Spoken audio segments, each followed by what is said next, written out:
사탄이 그 속에 들어가서 마음이 완전히 사로잡힌 가룟 유다는 이제 사탄에 이끌려서 어둠 속으로 들어갑니다. 가룟 유다가 그렇게 예수님을 팔러 나간 후에 예수님께서는 제자들에게 지금 자신이 영광을 받았고 하나님도 자신으로 말미암아 영광을 받으셨다고 선언하십니다. 이것은 십자가 고난이 하나님을 영화롭게 하는 시간이라고 선포하시는 것입니다. 이는 십자가 고난을 통해서 하나님 아버지의 구원의 계획을 성취하시겠다는 의미이자, 또 하나님 편에서 보면 하나님의 오랜 계획이 실현되는 것을 의미합니다.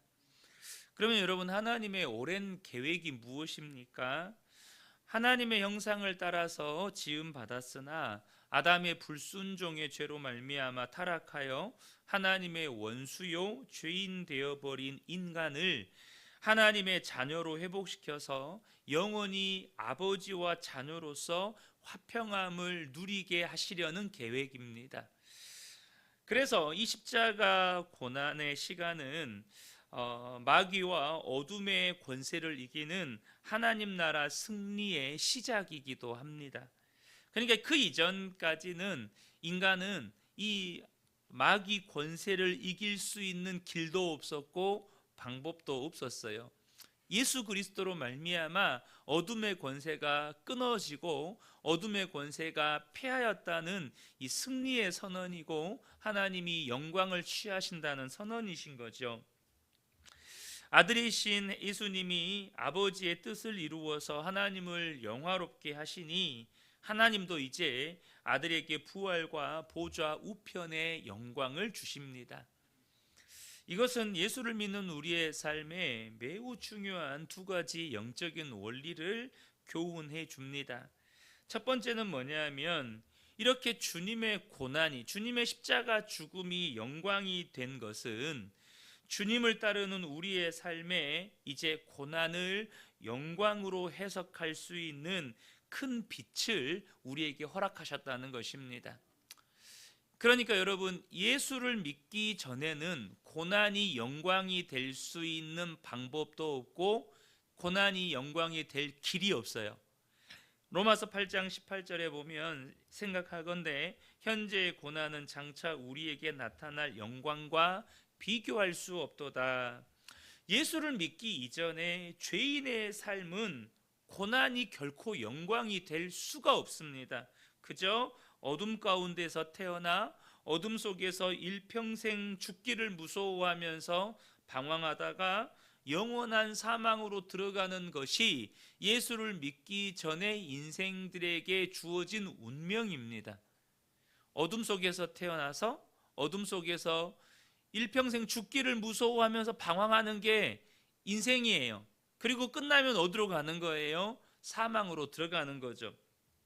그런데 우리의 삶에 생명과 빛을 허락하신 예수 그리스도로 말미암아 비록 우리가 사는 이 세상이 공중 권세 잡은 마귀로 말미암아서 때로는 고난을 겪죠. 때로는 우리의 삶에 역경이 있습니다. 그러나 우리 속에 생명이시고 빛이 되신 예수님이 계시기 때문에 어떤 우리 은혜가 주어지는 거예요? 고난을 영광으로 해석할 수가 있는 길이 열려버린 것입니다. 고난이 우리에게 유익이 되는 길이 열려버린 거예요. 고난을 통해서 우리 속에 불순물이 떨어져 나가고, 고난을 통해서 하나님의 뜻을 발견하고, 고난을 통해서 말씀의 순종함을 배우고, 점점 내 삶을 통해서 하나님의 뜻이 이루어져 가는 것을 경험하게 되는 거예요. 무엇 때문에요? 생명 되시고 빛이 되신 예수님이 내 안에 오셨기 때문에요. 그 전에는 생명이 없어요. 빛도 없어요. 고난은 그냥 고난이에요. 고난은 인생의 눈물이고 고통이고 아픔이에요. 그걸로 끝나는 거예요. 그리고 영원한 사망으로 들어가는 거예요. 그런데 내 안에 생명이시고 빛이 되신 예수님이 오시니 어떻게 돼요? 고난이 영광으로 해석되는 놀라운 길이 열려버린 거예요. 두 번째, 너무나도 단순하지만 명확한 교훈인데요. 그것은 고난 없는 영광은 없다는 것입니다. 고난 없는 영광은 없다는 거예요. 로마서 8장 17절을 보면 자녀이면 또한 상속자 곧 하나님의 상속자요 그리스도와 함께한 상속자니 우리가 그와 함께 고난 영광을 받기 위하여 고난도 함께 받아야 할 것이니라. 영광을 얻는 자는 반드시 영광 얻기 전에 고난을 받아야 한다는 것입니다. 그래서 여러분, 저와 여러분이 이것을 분명히 아셔야 돼요. 물론 고난과 고생은 구분하셔야 합니다. 고생은 뭐냐? 내가 예수를 믿음에도 불구하고 하나님의 말씀에 불순종함으로 말미암아 말 그대로 삶 가운데 죄에 대한 징계로서의 고난을 당하는 거예요. 하나님께 범죄함으로 말미암아 예를 들면 집을 나간 탕자가 아버지의 뜻에 불순종하여 아버지를 떠났잖아요. 유산까지 다 탕진했잖아요. 그래서 고생하잖아요. 그건 고난이 아니라는 겁니다. 내가 죄에 이끌려서 죄에 미혹되어서 그로 말미암아서 징계의 심판을 받음으로 인한 고생을 한 거예요. 그건 고난이 아니에요. 그런데 그런 의미로서의 고난이 아니라 정말 내가 예수를 믿는데 삶이 늘 평안해요. 삶이 그냥 뭐 고난이 없어요. 예수를 믿는 것 때문에 갈등을 겪거나 예수를 믿는 것 때문에 손해를 보거나 예수를 믿는 것 때문에 마음 아파하거나 예수를 믿는 것 때문에 고통당하는 일이 없어요. 그러면 두 가지 일 가능성이 매우 높아요. 첫 번째는 예수를 믿는 게 아니었다는 거예요. 그 사람이 진짜 예수를 믿는 게 아니었다는 것. 또 하나는 예수를 믿지만 세상과 타협하며 살고 있다는 뜻이 되는 거예요. 사랑하는 성도 여러분, 믿음에 타협이 있을 수가 없습니다. 믿음에는 타협이 있을 수가 없어요. 예수를 믿는데 쉽게 말하면 이거예요. 하나님은 분명히 아브라함과 사라 사이에 독자 이삭을 주시겠다고 약속하셨습니다. 그러면 오직 아브라함과 사라 사이에서는 믿음을 통해서만 이삭이 주어지는 거예요. 근데 어떻게 했습니까? 아브라함이 자신의 후계자를 사라의 말을 들어서 하갈을 취해서 이스마엘을 낳습니다. 그건 믿음이 아니라는 거예요. 타협했잖아요. 그건 믿음이 아니라는 거예요. 믿음은 하나님이 주실 때까지 아브라함과 사라가 서로 사랑하며 기다리는 것입니다.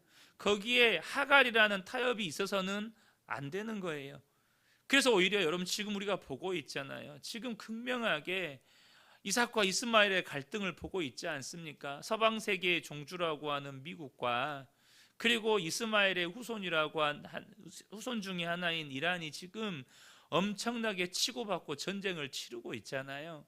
여러분, 인간적인 방법의 결과가 수천 년의 갈등으로 이어져 오는 모습을 저와 여러분이 보실 수 있으셔야 합니다. 고린도후서 6장 14절 16절에 너희가 믿지 않는 자와 멍에를 함께 매지 말라. 의와 불법이 어찌 함께하며 빛과 어둠이 어찌 사귀며 그리스도와 벨리알이 어찌 조화되며 믿는 자와 믿지 않는 자가 어찌 상관하며 하나님의 성전과 우상이 어찌 일치되리요. 우리는 살아계신 하나님의 성전이라. 이와 같이 하나님께서 이르시되 내가 그들 가운데 거하며 두루 행하여 나는 그들의 하나님이 되고 그들은 나의 백성이 되리라. 이게 무슨 말이죠? 여러분, 믿음은요 절대 타협이 있을 수가 없어요. 하나님의 말씀에 순종하는 것 외에 다른 방법을 섞어가면서 여러분 그 말씀에 순종할 수는 없다는 것입니다. 이제 자신의 피로 새로운 언약을 세우실 주님께서 제자들에게 새 계명을 주십니다. 새 계명이 무엇입니까? 34절에 새 계명을 너희에게 주노니 서로 사랑하라. 내가 너희를 사랑한 것 같이 너희도 서로 사랑하라. 이 계명을 주셔요. 그런데 여러분, 이 계명에 옛 버전이 있습니다. 구 버전이 있어요. 레위기 19장 18절을 보면 원수를 갚지 말며 동포를 원망하지 말며 내 이웃 사랑하기를 내 자신과 같이 사랑하라. 나는 여호와이니라. 그러니까 이 서로 사랑하라라는 이 계명에 옛 버전이 구약에 있다는 거예요. 그런데 주님이 지금 뭐라고 말씀하셨죠? 새 계명이래요. 새 버전이래요. 그러면 뭐가 달라진 거죠? 뭐가 달라졌으니까 새 계명이잖아요. 그러면 뭐가 달라져서 이 서로 사랑하라는 말씀에서 뭐가 달라졌을까요? 구약에 보면 내 이웃 사랑하기를 내 자신과 같이 사랑하라 라고 되어 있는데요, 신약에서 예수님께서 서로 사랑하라 하실 때는요, 내 자신과 같이 사랑하라 해서 멈추지 않고 내가 너희를 사랑한 것 같이 서로 사랑하래요.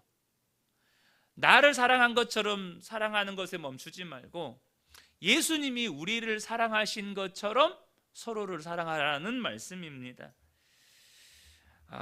그러니까 이 계명은 우리를 위해서 생명을 내어주시는 이 새로운 사랑의 빛에서 시행될 것이기 때문에 새 계명인 거예요. 예수님께서 우리를 위해서 자기 목숨을 내어주신 그 사랑으로 말미암아 이 새 계명이 출발하는 거예요. 그러니까 주님이 요구하시는 사랑은 단지 율법의 의무를 다하는 것으로 끝나지 않으셨어요. 선생이신 주님이 제자들의 발을 씻기십니다. 주인이신 주님이 종들의 발을 씻기세요. 심지어 십자가에서 자신의 생명을 내어주시기까지 우리를 사랑하십니다. 그럼 여러분, 저와 여러분이 아셔야 돼요. 이 사랑, 이 새 계명은요, 사람의 힘으로 할 수가 없는 사랑인 거예요. 사람의 힘으로는 절대 그 사랑이 안 돼요. 그래서 여기에는 뭐가 전제되는 걸까요? 예수님께서 우리에게 자기 생명을 내어주시는 사랑을 하실 수 있었던 것은 뭐가 전제되었죠? 하늘 영광을 버리시는 자기 부인이 전제되는 거예요. 하늘 영광을 버리셔야 인간의 몸을 입으실 수가 있고 십자가에 자기 생명을 내어주실 수가 있는 거예요. 다시 말하면 우리가 예수님처럼 사랑하려면 뭐가 전제돼야 돼요? 철저한 자기 부인이 전제가 되어야 우리도 예수님처럼 사랑할 수가 있어요. 제가 자주 드리는 말씀이지만 내가 그리스도와 함께 죽고 오직 내 안에 예수가 사셔야 정말로 나도 예수님처럼 사랑할 수가 있는 거예요. 본문에 우리가 오늘 구체적으로 나누지는 않지만 베드로가 예수님께 이런 질문을 하죠. 주여, 어디로 가시나이까? 예수님께서 하시는 말씀이 내가 가는 곳에 너희가 지금은 따라올 수 없지만 후에는 따라올 것이다. 이것은 성령 받기 전에는 제자들이 다 도망쳐 버리잖아요. 그런데 성령 받은 후에 이제 제자들이 순교의 자리까지 나아가게 될 그것을 두고 하시는 말씀이에요. 그런데 성령 받기 전에 베드로가 뭐라고 이야기하죠? 내가 주님이 죽으시는 자리까지 따라가겠습니다, 이 말을 해요. 근데 예수님 뭐라고 말씀하시죠? 오늘 다 굴기 전에 네가 3번 나를 부인할 것이다. 베드로가 호언장담했다고요. 저는요 얼마든지 주님 사랑할 수 있어요. 얼마든지 주님 가시는 곳, 심지어 주님이 죽으시는 곳까지 갈 수 있어요. 그런데 주님 뭐라고 말씀하시죠? 너 못한다. 너 못한다. 오직 성령이 임하셔야 너희가 할 수 있다. 근데 여러분, 성령이 임하셨다는 뜻이 뭐죠? 여러분, 성령은 아무나에게 임합니까? 성령은 예수를 오직 주로 고백하는 사람에게만 임하는 것입니다. 내가 예수님과 함께 십자가에 죽었고 오직 내 안에는 나의 주님이시고 나의 생명이시고 나의 왕이신 오직 예수님만 계십니다라는 이 믿음의 고백이 있는 사람에게만 성령이 임하는 거예요. 그러니까 성령이 임한 사람들은 어떻게 살아요? 우리가요 이런 생각을 자주 해요. 오직 성령이 임하시면 너희가 권능을 받고 사마리아, 온 유대와 사마리아와 땅끝까지 이르러 내 증인이 되리라. 성령 받으면 권세가 임한다. 성령이 임하면 권능이 임한다. 여러분, 성령이 임하면 권능이 임하는 게 맞죠. 그래서 사도들에 의해서 죽은 자도 살아나고 병자도 고쳐지고 했죠. 근데 여러분, 그거 아셔야 돼요. 성령이 임하면 그 사람에게서 반드시 나타나는 열매가 있어요. 내가 기도했을 때 병이 안 고쳐질 수도 있고, 내가 기도했을 때 귀신이 안 떠나갈 수도 있는데, 성령이 임한 사람에게 반드시 나타나는 열매는 뭐냐? 주님이 인도하시는 대로 간다는 거예요. 온 유대와 사마리아와 땅끝까지 이르러 내 증인이 되는 거예요. 주님이 어디로 인도하시든지 자기를 부인하고 그곳에 가서, 그래서 예수님의 12제자가 다 어떻게 하죠? 사도 요한만을 제외하고 다 순교합니다. 주님이 죽음의 자리까지 인도하실 때 거기까지 가는 거예요. 뭐가 전제되는 거예요? 철저한 자기 부인이 전제되는 거예요. 나는 죽었고 오직 예수로 사는 거예요. 자기 부인이 전제되어야 여러분, 예수님처럼 사랑이 되는 것입니다. 사랑하는 성도 여러분, 저는 저 자신을 부인하는 목사가 되기를 원합니다. 그래서 철저하게 이 강단에 올라설 때도 내 생각, 내가 하고 싶은 말이 아니라 오직 주님의 말씀만 전하는 목사가 되기를 원하고, 내가 이곳에서 말씀을 전했다면 그것이 나에게 주시는 말씀이기에 그 말씀에, 주님의 말씀에 온전히 순종하는 목사가 되기를 원합니다. 사랑하는 성도 여러분, 우리 성도님들도 그렇게 살아가시기를 예수님의 이름으로 축복합니다. 자기 부인이 되어야 사랑이 됩니다. 이 새벽에 함께 예배한 우리 모든 성도님들 가운데 이 주님의 은혜와 사랑이 충만하게 임하시기를 예수님의 이름으로 축복합니다.